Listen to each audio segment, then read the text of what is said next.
welcome to the Casual Reader Book Club. And today we are going to finish up our discussion of Turn of the Key. I didn't like the end of the book. I'll jump right into the end of the book. I didn't like the end of the book really well.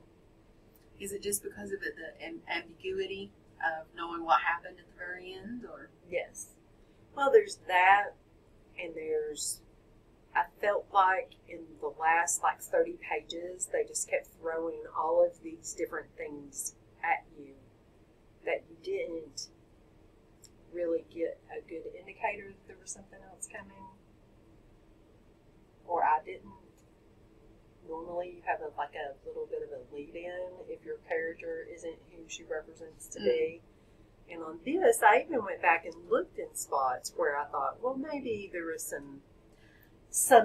There are some places, but it's well played, I will put it. It's so subtle that when you read it, you automatically assume, for instance, when the roommate whose identity she is appropriating contacts her, you notice it doesn't say, I said, or she said, it's back and forth, and you assume who's saying what.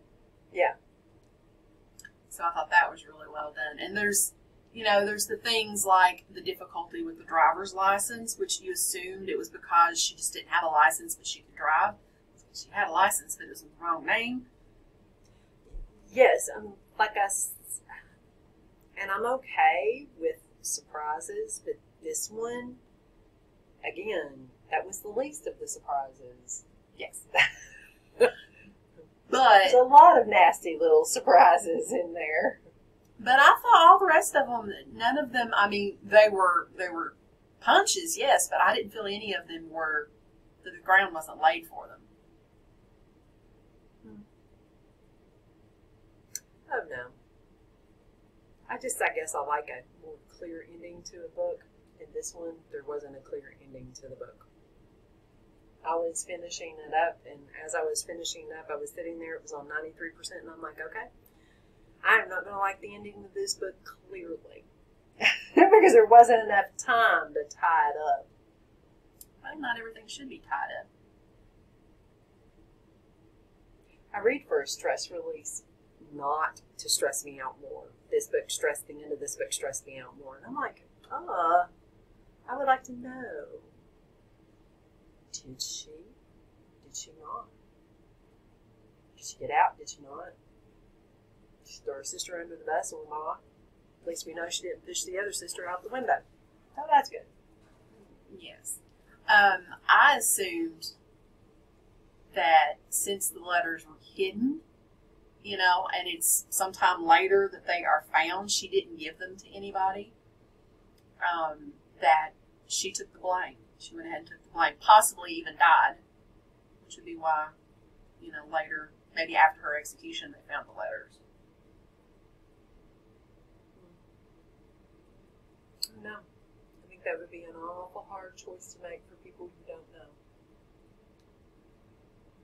But for someone like her, who wanted a family, wanted to be a part of the family, didn't ever feel like her mother cared anything about her.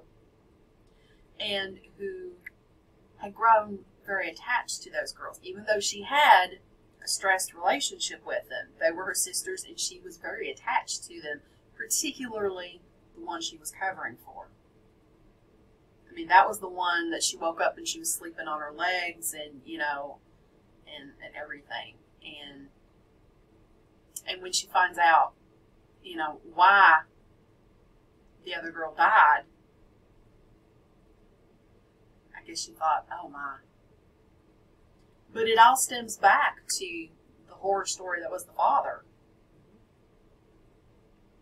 Well, it does, and bad decisions that he made. But I also just cannot help but wonder what would make you think any part of this is a good idea. But I guess when you're someone who really desires a family, you're willing to try whatever. And I think her letter was very appropriate in saying, no one believed that I didn't have a motive after they found out all of the things that she had done incorrectly. I think she pretty much decided, you know what, there's nobody who's going to believe that I didn't do this. My life's already ruined. Let's try to save this child. My sister. Yeah, but by doing that, she made it to where her sister probably is never going to get any counseling for this situation, and she's going to remember that she killed her sister. That is all true, but as we're pointing out, this is not a character known for making the wisest decisions. No, she is not. Clearly. She makes very emotional decisions. Yes. Throughout. Yes. Which repeatedly gets her into lots and lots and lots of trouble. Lots of trouble.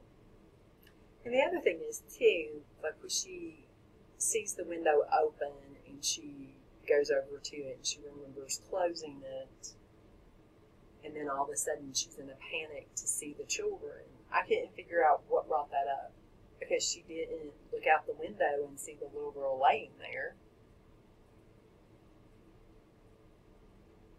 I don't remember, to be honest with you. I mean, it was just like all of a sudden, oh, I've got to see them. Okay. Why? You just put them to bed a little while ago. So I was a little thrown by. I guess for me, I found the end of the book a little abrupt. I loved the rest of the book, but I found the end was like one of those, you get to the end of it, and in another 100 pages, it could have been explained a little better or done a little better. But it felt abrupt to me. Maybe that's the way. But other people might say another 100 pages would drag it out and it had no more suspense and nothing. You know, it's a matter of taste, I think. Well, all books are a matter of taste, really, when you come down to it. It's not my favorite ending. Well, the very end of it took me aback when I first, but then I got to thinking about it and I thought there should be some ambiguity about this book. Although my qualm with it is more based on the source material. The source material, which of course is, one of the greatest novellas, it's like when you look up great novellas in literature, that's one of them that'll be listed, The Turn of the Screw. And one of the things about that is the balancing act that it does on whether or not the governess was crazy or whether there was something supernatural. And you never get that question answered. You might have your interpretation, maybe the evidence is one way, and then somebody else's might be it's the other way. And it's fantastic the way it leaves you, was she crazy or were there really ghosts there? So, to me, I didn't like the fact that everything had a very mundane explanation to it. There was no ambiguity there. No. It was a mundane. So she left the ambiguity for what happened to, the governess, what happens to the little girl, on that. So that's kind of my qualm with it, because I kind of like,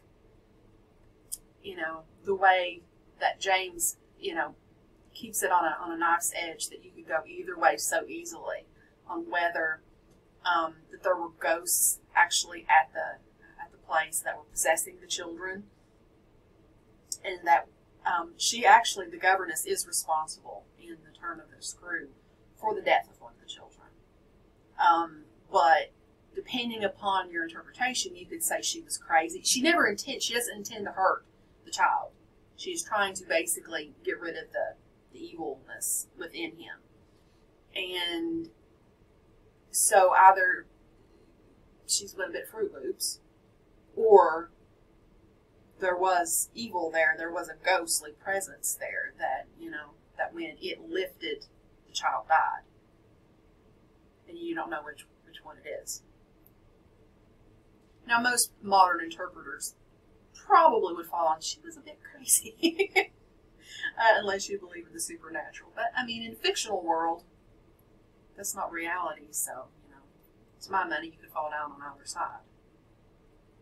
But I did like, though, the way that it takes that and does such an interesting job of creating, as I said, the modern scare and the traditional scare all in, together. I thought that was very effectively done. Up until that last little bit, till I hit 94%, I was loving it, and I expected another, I don't know, even 20 pages probably would have done it. Like I'm an auctioneer. Probably 20 would have done it to my taste. A little better. But it's still One more letter. One more letter. One more letter. Maybe from the mother to the attorney. Something. That would have, some sort of postscript, that would have, kind of revealed what happened. But like I said, I think she realized she needed, in order to go somewhat, needed to be some sort of ambiguity about the ending. And that was what she chose. Personally, I would have preferred it if there had been more ambiguity about whether or not there were ghosts there, which would have been more in line with the story. And as it was, I didn't feel like there was any ghostly presence there at all. It was all explained. It was all explained, for sure. For sure. Well, overall, I will have to say, it is an excellent book. It really is an excellent book. It's very well written. Mm-hmm. I just, the last little bit, not my favorite. It's still, I would read it. Even knowing what I know about it now, I would still read the book. So that's a good thing. Mm-hmm. All right, we're going to get together next week, and we will tell you about what book we will be reading for November.